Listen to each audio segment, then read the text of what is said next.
Part 1. You will hear a customer calling a travel agent to book a holiday. First, you will have some time to look at questions 1 to 7.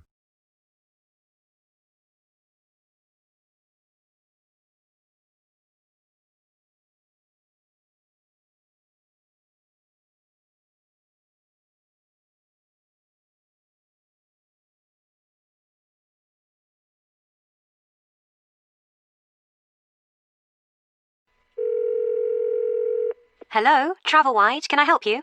Oh yes, good morning. I'm looking for a hotel for a long weekend. Okay, first of all, where would you like to stay? I mean, are you looking for a peaceful weekend in the country, a busy city break, or a relaxing time at the beach? Well, I certainly want a quiet weekend. I work very hard, so I'd like to relax for a few days.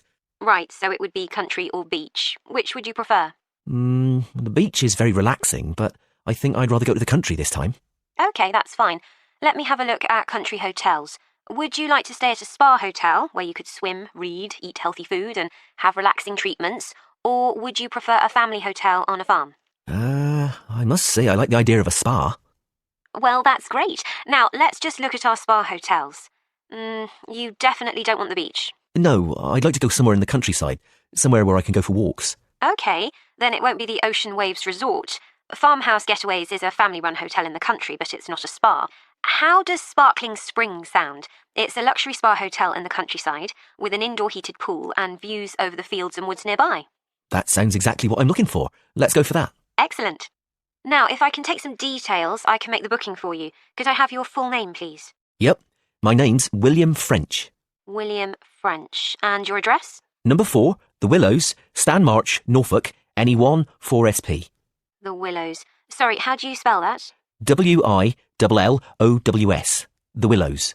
Thank you. And can I have a contact number for you? Yes, my mobile's probably the best one. It's 07632 112254. 07632 112250. No, it's 07632 112254. Sorry, 54. And when would you like to go? On the weekend of the 15th of June. Fine. Checking in on the 15th of June. And when would you like to check out? I'd like to stay until the night of Monday the 18th of June, so I'd be leaving on Tuesday the 19th. Right. Check out on Tuesday the 19th of June. And how will you be paying? By credit card. How much will it be? Let me see. 4 nights at £90 per night is £360. Is that okay? It includes breakfast and dinner and a treatment a day. Yes, that sounds fine. I'm looking forward to it. Before you hear the rest of the conversation, you have some time to look at questions 8 to 10.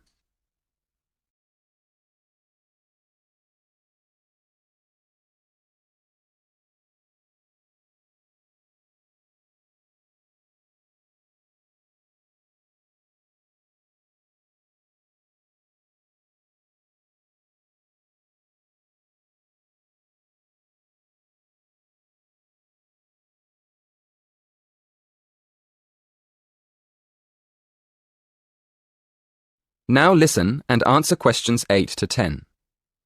Would you like me to tell you how to get to the hotel once you're in the village? It's a bit difficult to find. Oh, yes please. I have maps on my mobile phone, but there isn't always a signal. Okay, well, coming into the village from the motorway, which is in the east, the first building you see on your right is the church. It's right opposite the garden centre. Okay, the church is on my right and the garden centre on my left. Yes. Just after that, you'll come to the railway crossing, and then you'll see the river on your left. After that on the right, you'll see the school. It's just before the bridge, over the river. So the school's before the bridge? Yes, that's right. Now, just after the bridge, you'll see a turning on your left. Take that and follow the road through the fields. On your left, between the road and the river, you'll see a lot of vegetable gardens. Just keep going down the road to the end. It leads straight into the car park at the spa. You can't miss it. It's at the end of the road. Thank you very much for your help. My pleasure. I hope you have a lovely weekend. That is the end of Part 1. You now have half a minute to check your answers.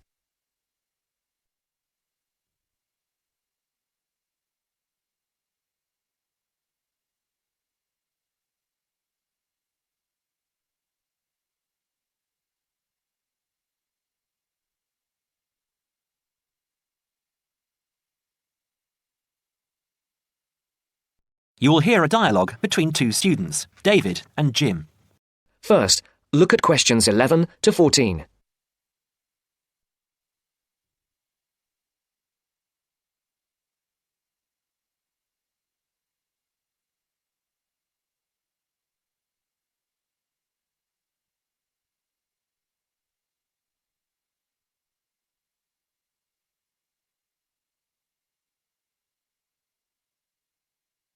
Listen carefully. Hi, David. I'm glad I found you. I've got a topic for our presentation next month. What is it? I thought it would be a good idea to talk about glass and how it's recycled. That doesn't sound very interesting. That's what I thought, but it is. Did you know that glass has been around since as early as 4000 BC, when glass was used in the Middle East as a glaze to decorate beads? Is it really that old? Yes, and by 1550 BC, coloured glass vessels were widespread and used for cooking and drinking. The earliest known clear glass is a vase found in Nineveh in Assyria, dated from around 800 BC, which is now in the British Museum here in London. You know, I think I've seen that. I was at the British Museum a couple of months ago with Lisa. We don't realise how valuable glass was. It wasn't used widely back then. Until the 18th and 19th centuries, glass was very expensive and was used for limited applications, such as stained glass windows for churches. Large-scale glass manufacturing began with the Industrial Revolution, with the mass production of glass containers beginning at the onset of the 20th century, and glass light bulb production automated in 1926. How expensive? I don't know. But nowadays glass is much less expensive and is taken for granted as a packaging material, in addition to its use in windows and other applications. Do you know what glass is made from? New glass is made from a mixture of 4 main ingredients: sand, soda ash, limestone and other additives. These additives include iron for colour, brown or green, chromium and cobalt for colour, green and blue respectively, lead to alter the refractive index, alumina for durability, and boron to improve the thermal options. Annually, total glass use in the UK is estimated at around 3.6 million tonnes.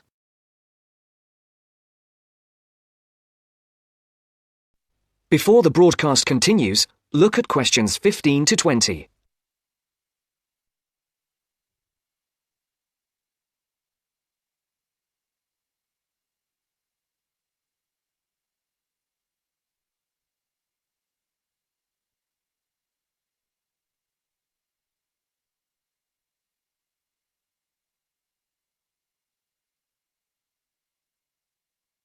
You will now listen to the second part of the talk.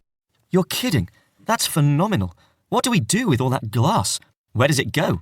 Using present technology, the UK glass industry has the capacity to recycle over 1 million tonnes of glass each year. And this, coupled with the material's unique ability to be infinitely recycled without compromising its quality, creates a compelling case for the recycling of glass. Despite this, glass makes up around 7% of the average household dustbin, and last year over 2.5 million tonnes of this material was landfill. How can glass be recycled? It can be recycled indefinitely as part of a simple but hugely beneficial process, as its structure does not deteriorate when reprocessed. In the case of bottles and jars, up to 80% of the total mixture can be made from reclaimed scrap glass, called cullet. What's it called? Cullet. Cullet. Cullet from a factory has a known composition and is recognised as domestic cullet. From bottle banks, it is known as foreign, and its actual properties will not be known. Recycling 2 bottles saves enough energy to boil water for 5 cups of tea. You know, I wouldn't mind a cuppa now. Did you know that recycling reduces the demand for raw materials? There is no shortage of the materials used, but they do have to be quarried from our landscape.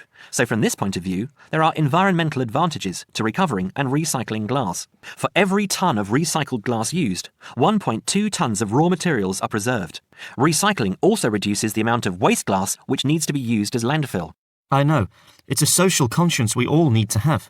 Taking part in recycling the waste we produce makes us think about the effects we are having on our environment and enables us to contribute towards a greater level of sustainability. It's not all about economics, you know. I'm sure you're right, Jim. That is the end of part 2. You now have half a minute to check your answers.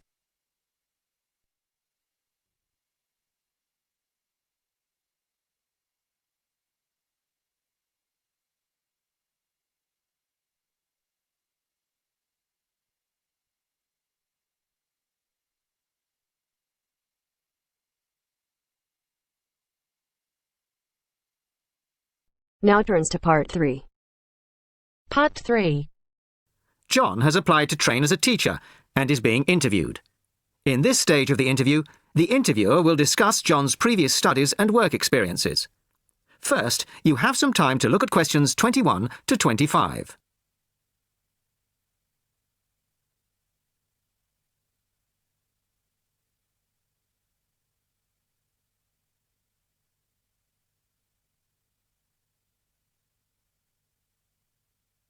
Listen carefully to the first part of the conversation and answer questions 21 to 25. Hello, come in and take a seat. You are, John Evans? Yes, I am. Well, as I'm sure you're aware, the purpose of this part of the interview is to go over your CV and talk a little further about your previous studies and experiences. Yes. So, your first degree was in French, of course. Yes, with a minor in film studies. An interesting combination. Mostly French films, presumably? Well, European cinema in general, but with a bias towards French cinema. And your degree took 4 years? Yes. In the third year, I was an exchange student at Bruges University in Belgium. I was there for a full academic year, 9 months. Right. Well, you graduated 2 years ago, and then you took some time out, as it were. Yes, I spent 6 months as a volunteer working on restoring historic buildings in France. Was that with a well-known organisation? They're called Restoration Vacations here, but they operate under different names in several countries. I think they're quite well known. So, it was a 6-month vacation, really? No, I went for a week, but really liked it, and I got asked to stay on as a translator. Because I could speak French quite well, it was my job to liaise between the owners of the buildings and the English-speaking volunteers. That must have been a very enjoyable experience. Before you hear the rest of the conversation, you have some time to look at questions 26 to 30.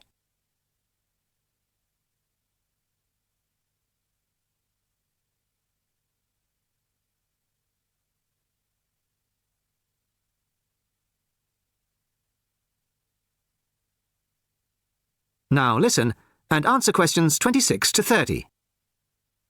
Well, it was certainly a very enjoyable experience to begin with, but after the first 3 months or so, I actually got a bit bored. I was talking about the same things every day: bricks, cement, window frames, that kind of thing. It wasn't really stretching my French. Also, I wasn't getting paid, just free accommodation and food, plus some pocket money. I see. So then you started working for a bank in Paris, BCFC, I think. Yes. Were you doing entirely translating again? Well, translating was the major part of it, mostly from English into French this time. Official documents, letters, that kind of thing. Much more challenging. But I was also in charge of coordinating the translation work going on in the bank's offices in Switzerland, Belgium, and other parts of France. What did that involve? It was simple, really. I just had to keep track of what had been translated in each office, to save wasting time having the same document translated twice in different offices.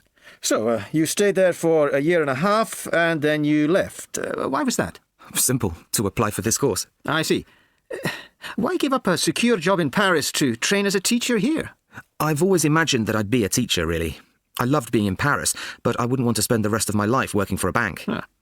Do you think your experiences in France will help you as a teacher of French? It certainly helped my French, and my experiences certainly gave me a much better understanding of French culture, although that may not be of enormous use when it comes to standing up in front of a class of British 13-year-olds.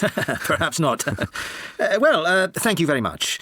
The next stage of the interview will be conducted by my colleague in room 207. That is the end of part 3.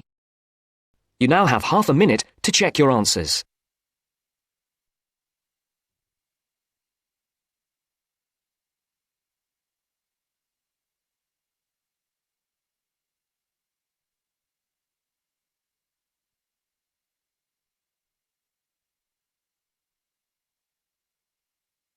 Now turns to part 4. Part 4. You're going to hear a lecture. Questions 31 to 40 are based on the lecture. Before you listen, please look at questions 31 to 40.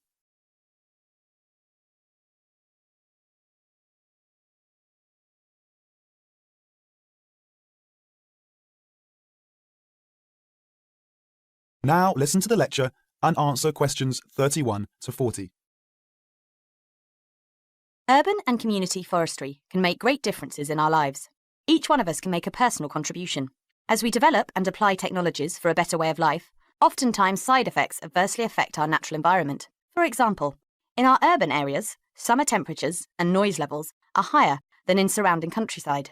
Air pollution problems are more concentrated, and the landscape is significantly altered, reducing personal health benefits available to us by reducing access to wooded areas and green open spaces. Trees help solve these problems.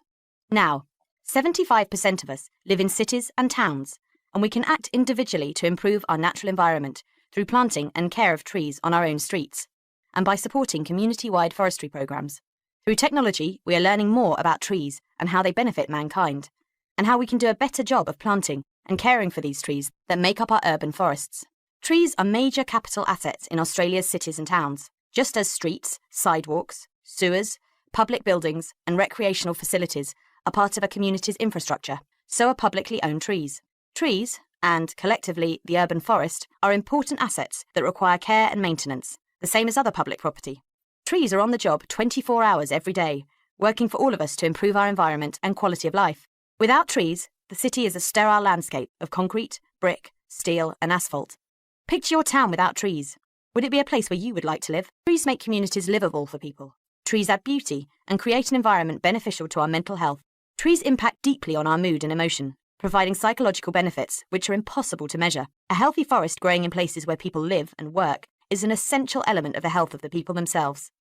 A well-managed urban forest contributes to a sense of community pride and ownership.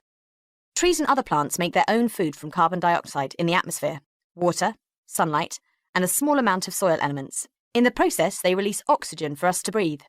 Trees remove gaseous pollutants by absorbing them through the pores in their leaf surface. Particulates are trapped and filtered by leaves, stems, and twigs, and washed to the ground by rainfall. Air pollutants injure trees by damaging their foliage and impairing the process of photosynthesis. They also weaken trees, making them more susceptible to other health problems, such as insects and diseases. The loss of trees in our urban areas not only intensifies the urban heat island effect from loss of shade and evaporation, but we also lose a principal absorber of carbon dioxide and trapper of other air pollutants as well. That is the end of part 4. You now have half a minute to check your answers.